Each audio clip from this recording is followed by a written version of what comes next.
Hello, fellow investors. Welcome to another episode of Ritter On Real Estate, where I teach you how to passively invest like a pro. Today, my guest is Joseph Viery, and Joseph is the principal at US Tax Advisors Group. It's a cost segregation firm that has helped property owners defer or eliminate millions of dollars in income taxes. And Joseph is going to talk to us today a little bit about exactly that. What is a cost segregation? Why should you be doing a cost segregation? And how can that help increase the value of your investments or increase the return on your investments? So Joseph, thanks for coming on the show today. You're welcome. Thank you, Kent. I'm very happy to talk about what I do, cost segregation. As far as my background, I have a kind of a different background, meaning that I started as an entrepreneur when I got out of college, and I owned my own business. It was a travel business. I graduated with business management, and then in 2000, I sold my travel business, and I went into financial planning, and I did that with the California Association of Realtors for 7 years, and then 2007, something happened. In 2007, the real estate industry in California went off the cliff, and basically that part of my life was pretty much over, not by design, but I had a person who kept asking me to get involved in something called cost segregation. I kept blowing him off, and a year later I said, okay, sit down, let's have lunch, tell me what this is. He told me what it was, and I immediately brought him 3 or 4 clients, saved them tens of thousands of dollars in income taxes. And then when the Depression hit in 2007, 2008, the owner of that company said, how about working for me? You did a great job with those 3 clients. So then I started since 2007 or 8-ish in the cost segregation industry. Gotcha. Well, very good. So you've been doing it for quite a while. You've seen definitely some ups and downs, and a lot of experience in the space. So let's start off at the beginning. I mean, tell folks what a cost segregation is. You know, it's a good topic because for the investor, and I am not an accountant, and I work with accountants, and I love accountants. And but we're an engineering-based company. We provide a study that goes to their accountants. But bottom line is, even today, when I first started in 2007 and 8, the first thing out of people's mouths were, this has got to be a scam. This can't be real. How can you save me from writing a check to the IRS? I had to do the education. Nowadays, everybody realizes it's not a scam. It is proven IRS, the way they want you to depreciate a building. And so bottom line, though, is accountants, because they're not engineers, they don't really understand what I do. And a lot of times they don't bring it up to their clients, whether they're passive investors or active investors. So it's good the investor understands, because real estate has so many great benefits when it comes to taxation issues. I'm not going to go down the litany, but one of them is cost segregation. One of them is the ability to accelerate your depreciation. Depreciation is an expense. If you have income and you have an expense, you have to deduct the expense from your income. So obviously your income reduces, therefore your taxation reduces. And the acceleration of depreciation can be so powerful, meaning that even on a single family home with $100,000 building basis, I can save the owner of that property probably $10,000 in income taxes. So it's even for the small investor. Now, the big investors, I have investors that invest in $500 million buildings, and of course I save them $100 million in income taxes. But it's for everybody. Nowadays, the industry has settled to the point where everybody out there should be able to accelerate their depreciation.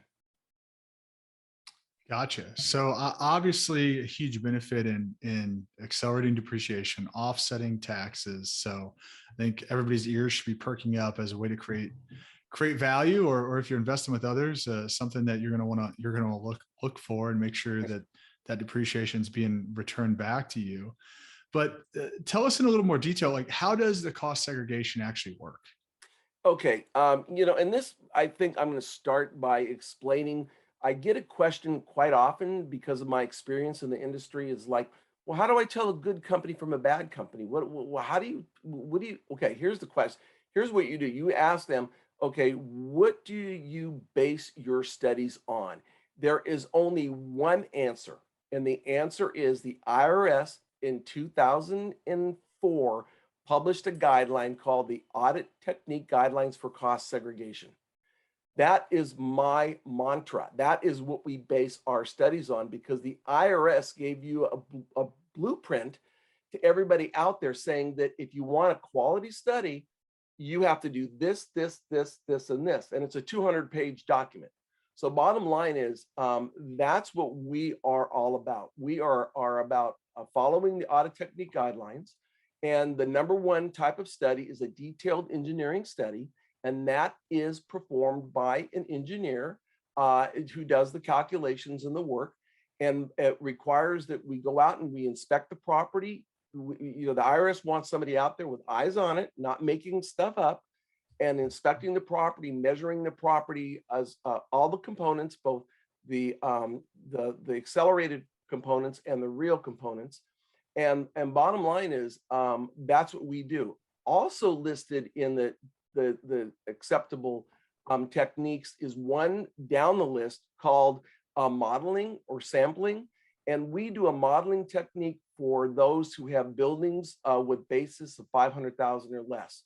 So if you own a single family home, probably not in Miami Beach, but somewhere else like in Alabama, Texas, or maybe even Indianapolis.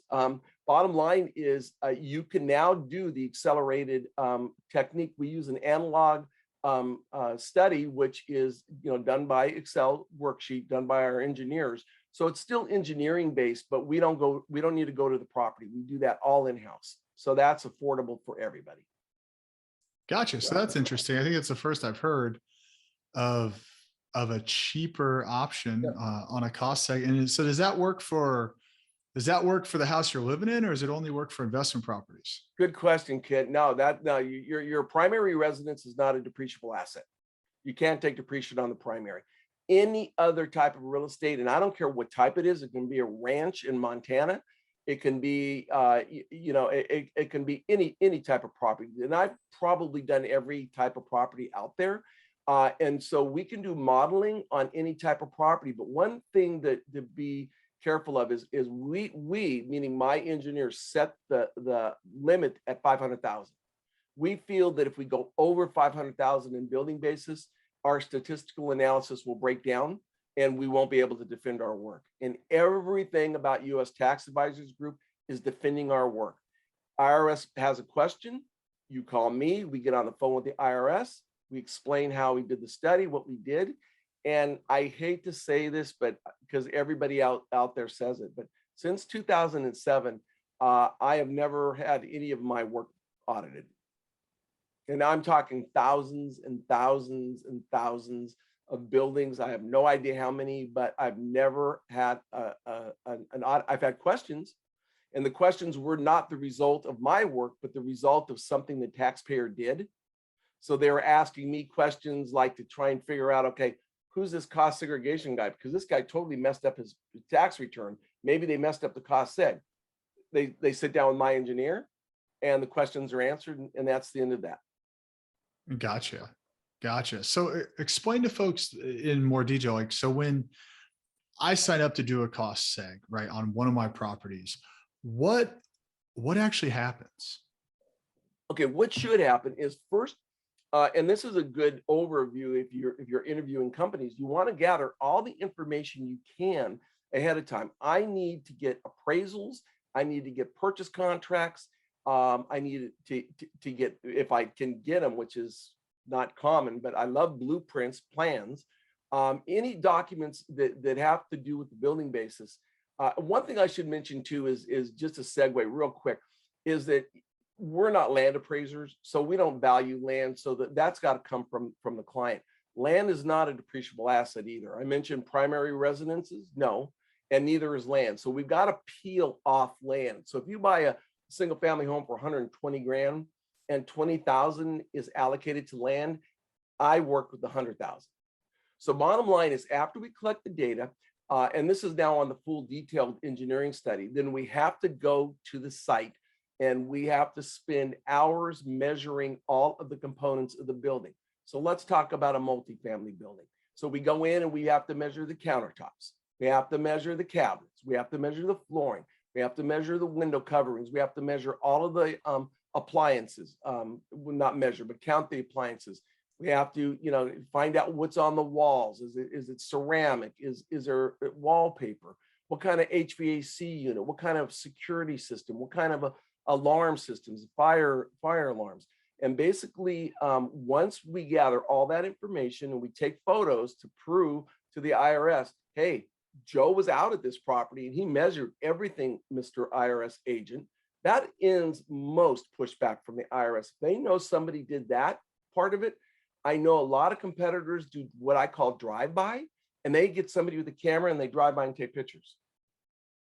Big mistake. If you get audited, forget about it, man. You're not going to defend your work because the IRS wants somebody with their eyes and they're measuring it. So after we measure everything, we take it back to the engineer and the engineer does a takeoff.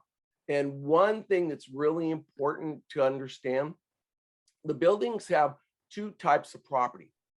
They've got your real property, which was called real property, which is in a multifamily units, 27 and a half years, for commercials, 39 years. And then we've got the accelerated portion. The acceleration is in shorter lives, 5-year, 7-year, and 15-year. 15 years of land improvements, 5 and 7 is the interior of the building. So bottom line is, what the engineer does is he takes and he calculates the cost of the construction of the building to what's called replacement cost new, and that means the basis of the building. So if you see on your report something way out of line for like $40,000 and you go, but I can buy that at Home Depot for X.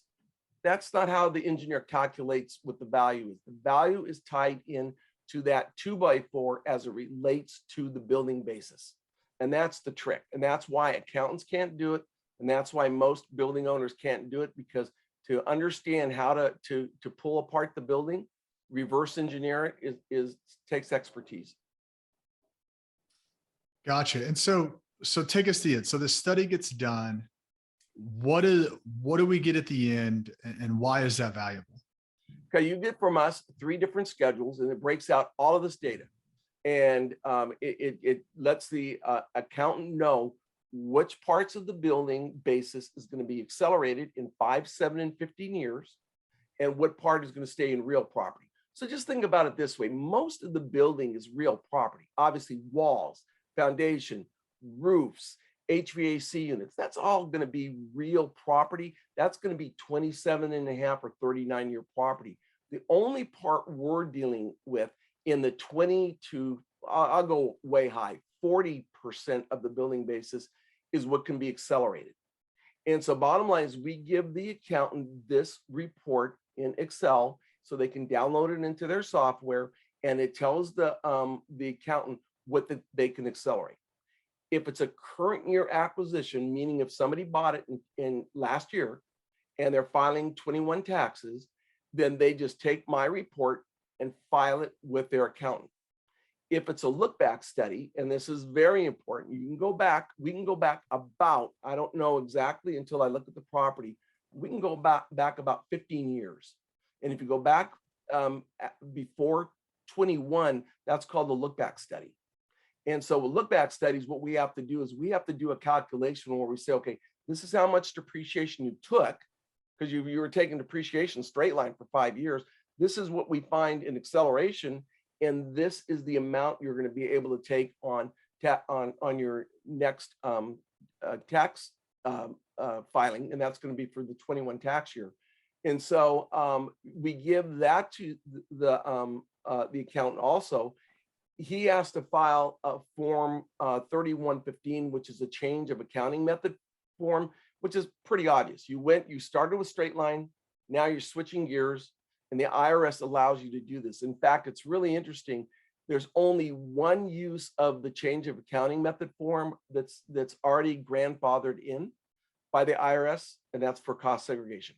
So they cannot question you going back and recalculating your depreciation.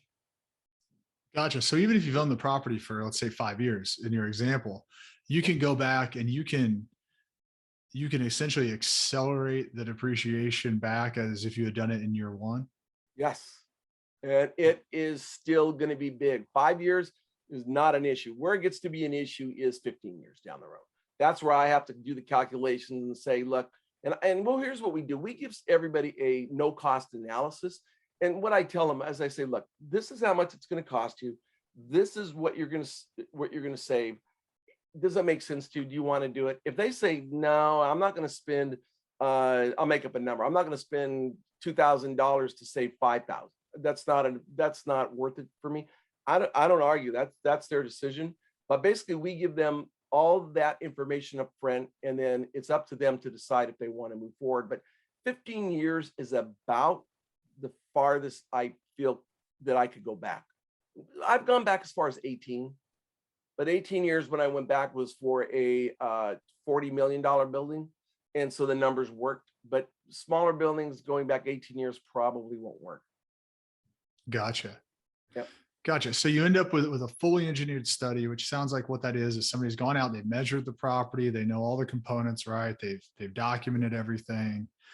But and so I understand, like you've mentioned a couple of times, like the engineering piece seems extremely important in this whole analysis. But on the other hand, I know that a lot of accounting firms offer a cost seg analysis. So what's the difference in like what you guys are doing and in what they're doing? It's like anything in business. When somebody sees they can make money doing something, they say, well, why can't I do it? Why am I going to pay an engineer to do it? I can do it myself. They go out and they hire not an engineer. They may hire an appraisal background. They may have a construction background. And then they can put all the pieces together and present a report.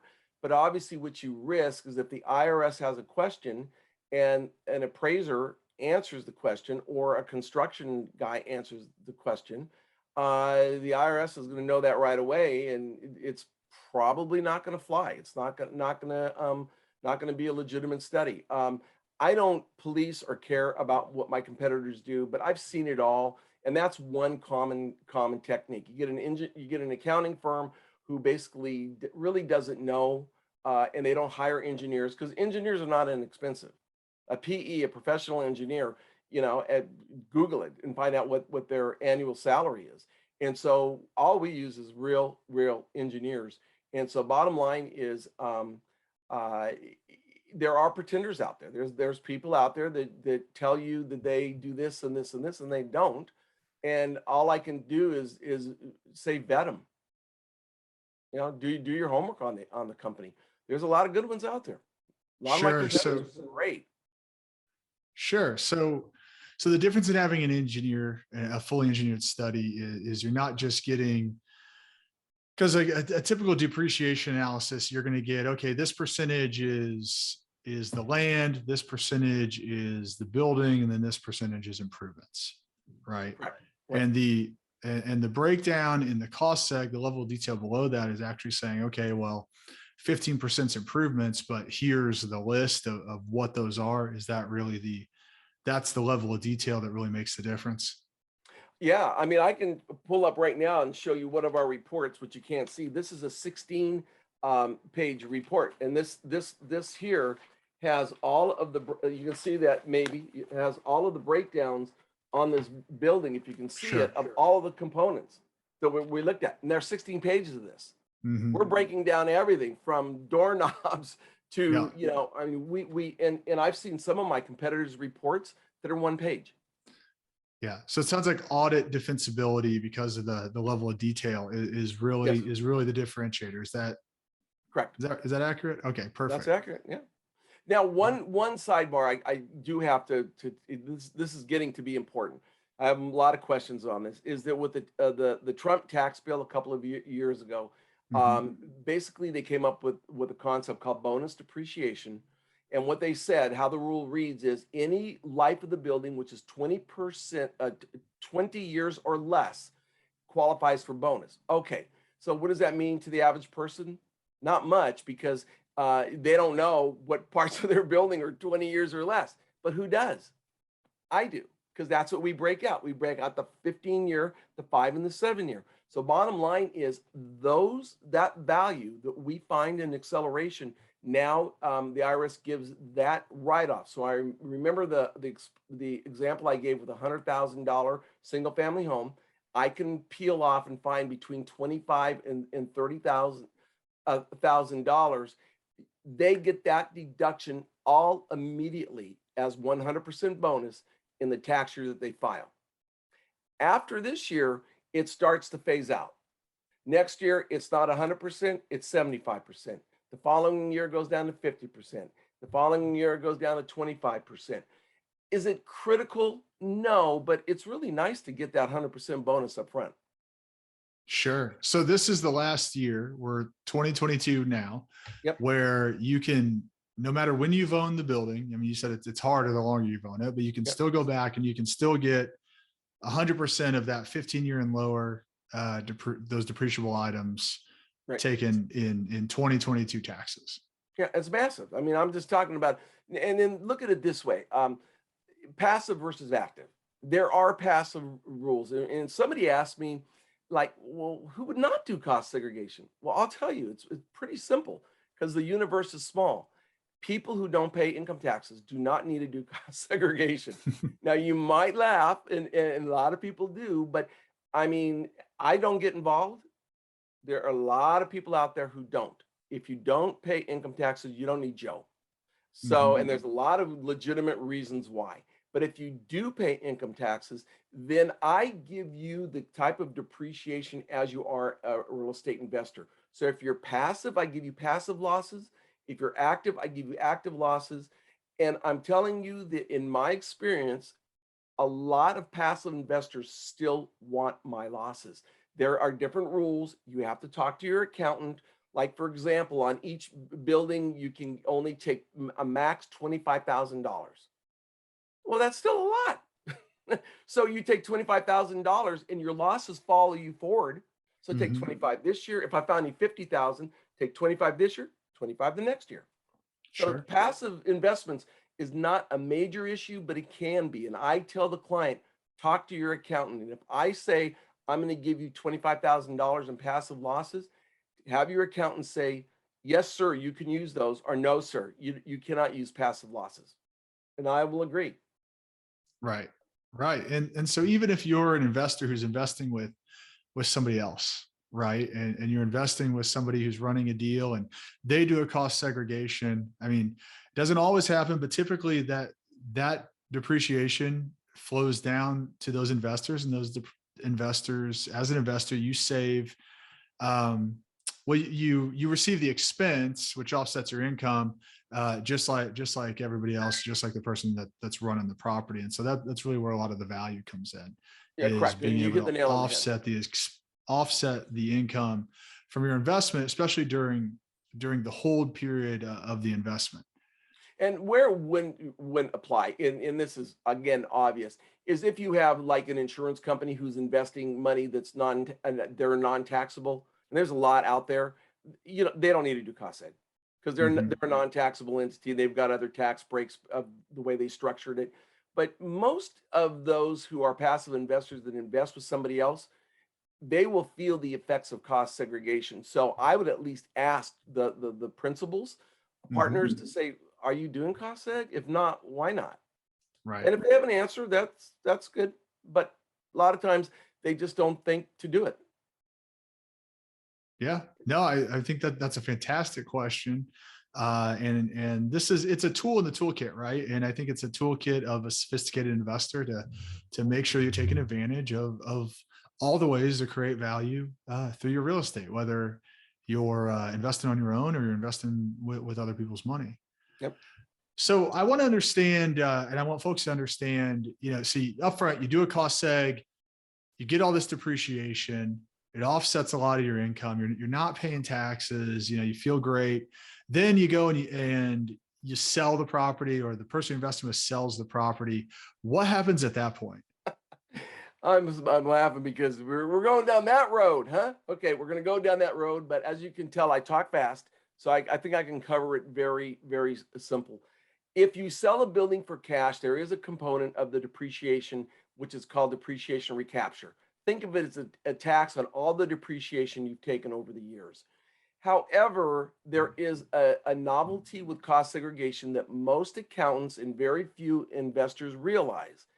If you do this correctly, and now that I've broken out the building and I've identified the 5-year property and the 15-year property, when you sell the building for cash, if you do, now if you sell the building and exchange it, you don't have to worry about depreciation recapture. That just goes down the road. So you don't have to worry. It's only when you sell for cash. But what happens is, now that you know the 5-year property, and let's make the math simple, and you bought a building 5 years ago and now you sold the building, what we would tell the accountant is to tell the IRS, okay, we know what the 5-year value is. It's not worth that anymore. My client used it up. Now there's some residual value. If you have a laptop and you pay $2,000 for it, and maybe 5 years down the road, you could get $50 or $100. So, you want to maybe claim something really, really low. So basically all the money in the 5-year bucket is gone away from depreciation recapture. So you just saved money. The 15-year, you'd make the same claim, but it's not 15 years. You only used a third of that. So you take a third off the table. So what does cost segregation do for the client?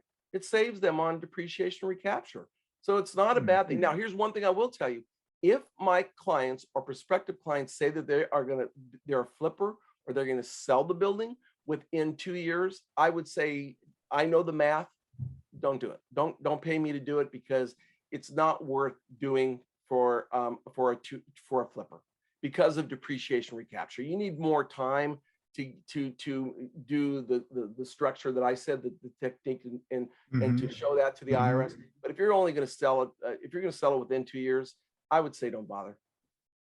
Gotcha. And so that's, I think, a really interesting nuance. So if you have the detail and you can easily show what is on a 5-year depreciation schedule, and those 5 years have passed, then what you're saying is those things, that the value of them has gone down to zero. So therefore there's no value in those from what's the right term? Just from an IRS perspective. So you're not recapturing the depreciation on those pieces because they've lost all their value.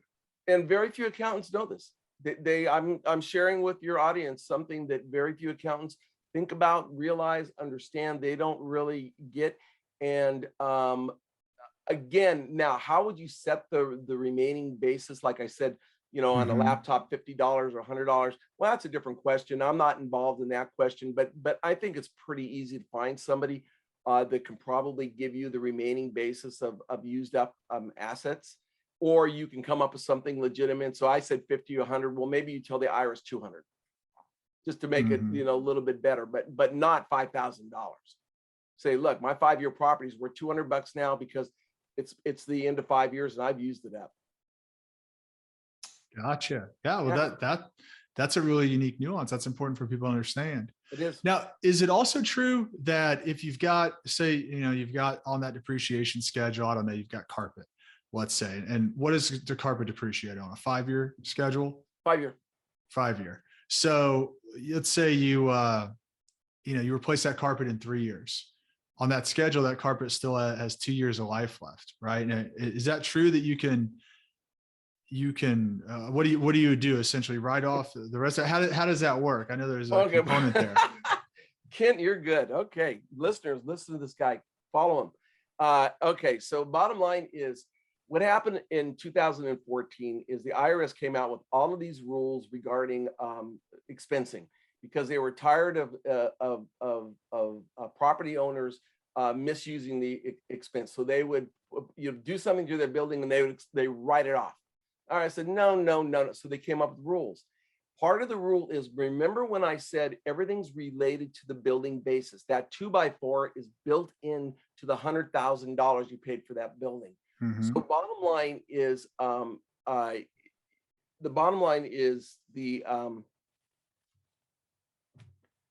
lost it. Oh, okay. Sorry. It's all right. Bottom line is so that's so now you take out the carpet and you put new carpet in. Eh, well, guess what? Now you have two carpets. Well, let's not use carpet. Let's use a roof. Let's say you replace the roof. You've got two roofs. You have the original roof that was embedded in the $100,000, and you have the new roof that you just spent $10,000 for. The IRS doesn't want two roofs on your depreciation schedule. They mandate you write off that old roof. So if you own the property for 3 years, you can't take 100%, but you take off, I can calculate what the remaining basis is of that roof that you threw in the trash can, and that's a write-off. And write-offs are big.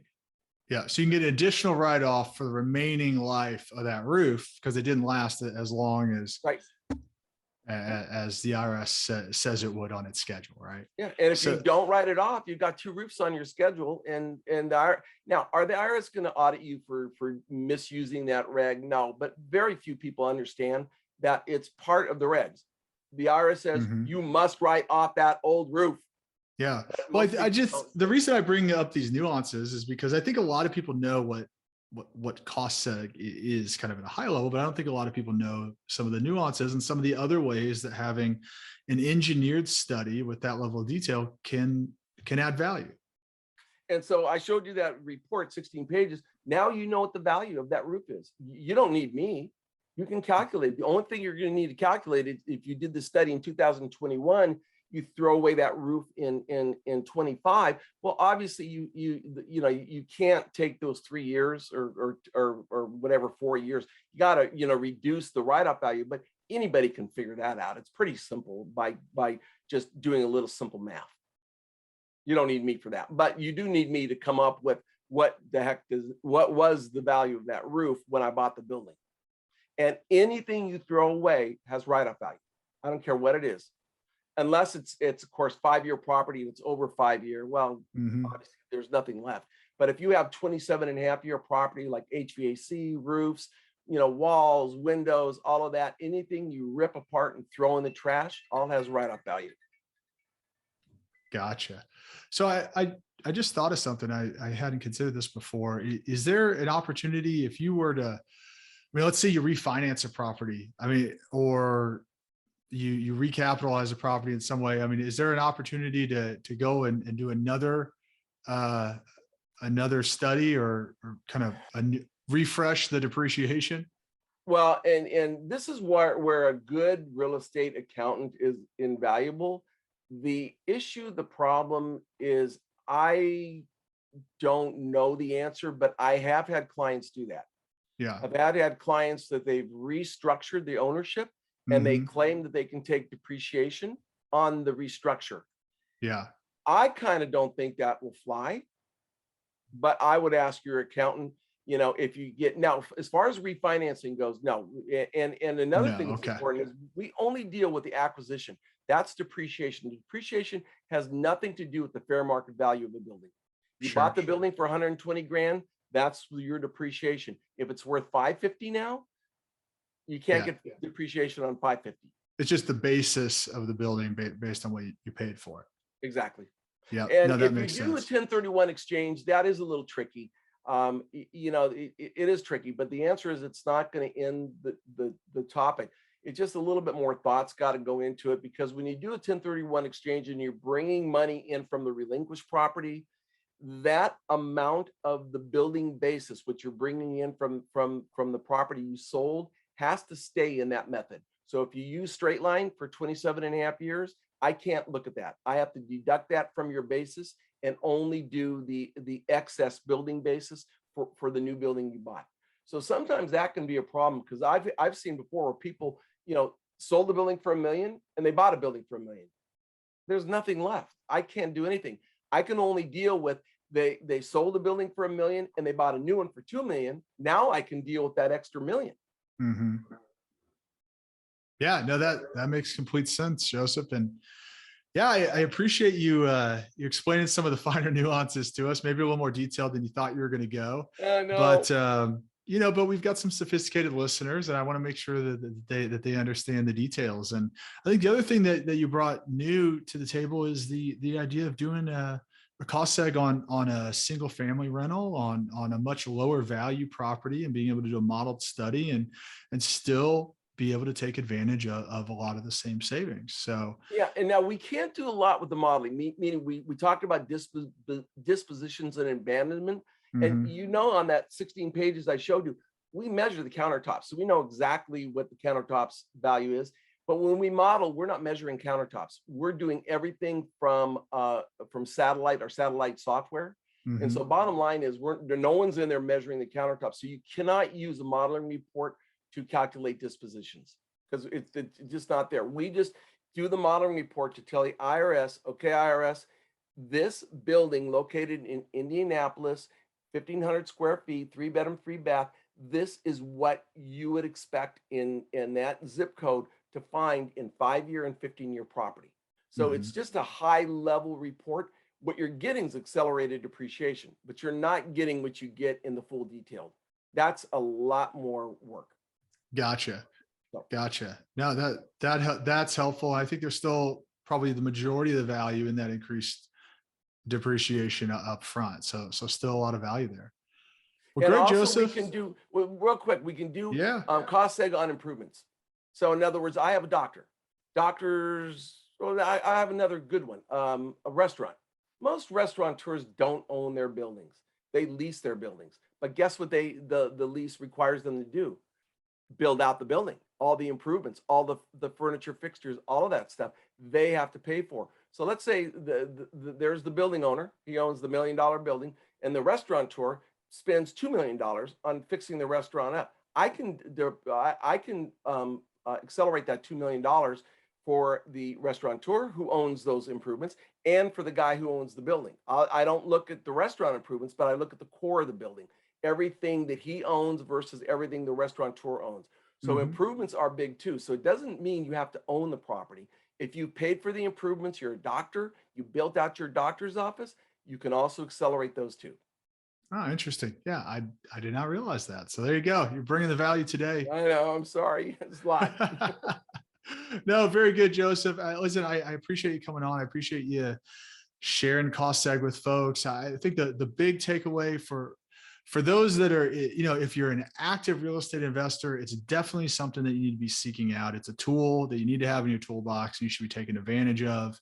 And if you're a passive investor, I think it's a question, as Joseph said, you should be asking, making sure that the person that's running your deal is using all the tools available to add value to your investment. So Hey, one segue on the passive investment, a lot of accountants don't realize this too, is that when I say there's limitations on passive invest, you can group all of your passive investments together.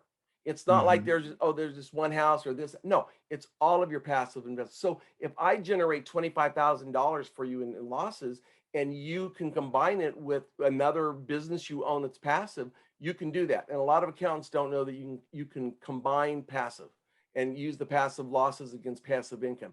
Can't use them against the active income, but you yeah. can all the passive. So Fantastic point, and one of the beauties of real estate investing. So yeah, I'm glad you brought that up. And I think, Joseph, that's a great place to segue into our keys to success round. I got 4 questions I want to ask you. The okay. first one is, if you were that passive investor and you could only ask one question to the person running your deal, what would that one question be? Experience. What's their experience? Yeah, I What's think your great, experience? great point. Who have you worked with? Vet them. Vetting is important. That's why when we publish a report, we put the CVs, we put our resumes on there.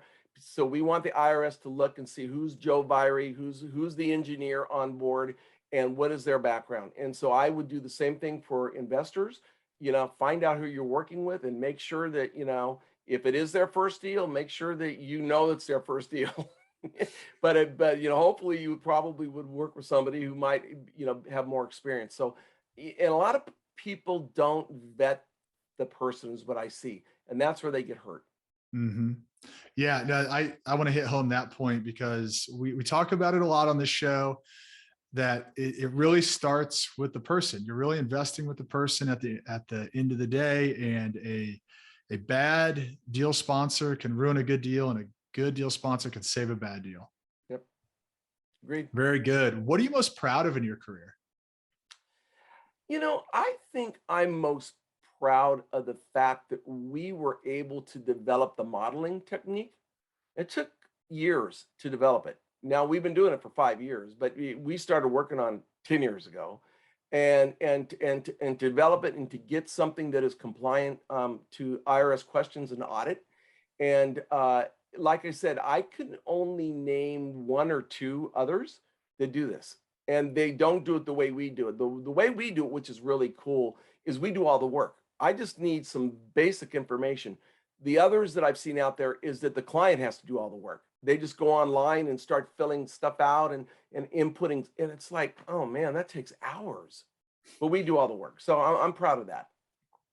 Very cool. What is a book that everybody should read? Oh man, I'm gonna go way back into the dark ages, guys. My first book back when I was in college that really made an impression upon me, and I still think it makes an impression on all the people out there. So if you're young and you haven't read the book, Think and Grow Rich by Napoleon Hill, to me will always stand out as my book that had so many good lessons. Yeah, I mean, Joseph, that's timeless, man. I don't think you're. I think there's a lot of people today still discovering that book and still getting a ton of value out of it. So I appreciate you bringing that up. I mean, I try to read it every couple of years or so. Exactly, I do too. Yeah. Yeah. And last but not least, what is your number one key to success? You know what it is? I people think I'm a salesman, and I don't think I came across it that way today, meaning that I just have a passion and a belief in what I do and love what I do. And to me, that is that's really important to communicate with my clients and to let them know that I'm not trying to sell them anything. I will tell you the truth. We are wickedly busy. So, but we can handle more business, but I'm just saying we're busy. So I want to make sure the client understands is that not to be, I don't want this to be rude, but I want them to do what's best for them. I don't want them to do something, to pay me to do it. No, no, no. It's like, I'm going to give you some very good information. If you decide to use it, God bless you, great. And if you don't decide to use it, wonderful. If you need it in the future, fine. And that's what I try to impart on my people, that they're important to me, and make the decision that works for you in your situation. And if I can help you in any way, doesn't mean I'm going to charge you. It means I'll help you. That's awesome. You're giving value first, right? That's the Yes. goal. Well, very cool, Joseph. Thanks again for coming on. If people want to learn more about you, want to learn more about US Tax Advisors Group, how can they get a hold of you? It's really simple. I suggest going to the website, USTAGI. That's that simple. US Tax Advisors Group Incorporated, USTAGI. So www.ustagi.com. And my everything's there, and that's the easy way, the best way. Perfect. Well, we'll link it below and folks can go check out that resource. So once again, Joseph, thank you so much for coming on, and I hope you have a great rest of the day.